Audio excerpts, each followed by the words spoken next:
ছেলেটা গতকালকে ওই একজন শিক্ষার্থীকে এইভাবে হচ্ছে সে যে শব্দচয়ন করেছে, ওই ছেলের ফেসবুকে যদি আপনারা যান, ছাত্রদলকে অ্যাপ্রিসিয়েট করে তার অনেকগুলো পোস্ট আছে।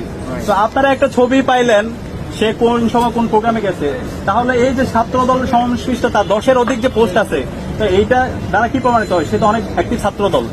তো এটার বিরুদ্ধে আপনারা কেন কথা বলছেন না? এই যে এই ধরনের ফ্রেমিং করা, ভাই আমরা এখন ডাকসুলে নির্বাচন করছি, আমরা প্রতিদিন কমপক্ষে 2 থেকে 3 হাজার শিক্ষার্থীর সাথে আমাদের সাক্ষাৎ, শিক্ষার্থীদের ছবি তুলে। এখন এই ছবি তোলা মানে যদি সেই শিবির হয়ে যায়, তাহলে তো এটা এক ধরনের হিপোক্রেসি। এবং এই ধরনের ফ্রেমিং এর রাজনীতি, এই ধরনের ভণ্ডামি রাজনীতি আপনারা বন্ধ করেন। আপনাদের শিক্ষার্থীদেরকে নিয়ে ভাবনা, শিক্ষার্থীদেরকে চিন্তা, সেগুলো আমাদের জাতির সামনে নিয়ে আসেন।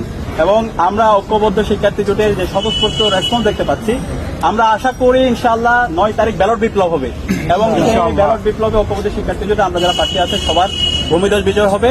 এবং আমি সবাইকে অনুরোধ করবো, যত ছাত্র সংগঠন আছে, যত প্রার্থী আছে, আমরা যেন আইডিয়ার প্রতিযোগিতা করি, আমরা যেন সততার সাথে রাজনীতি করি।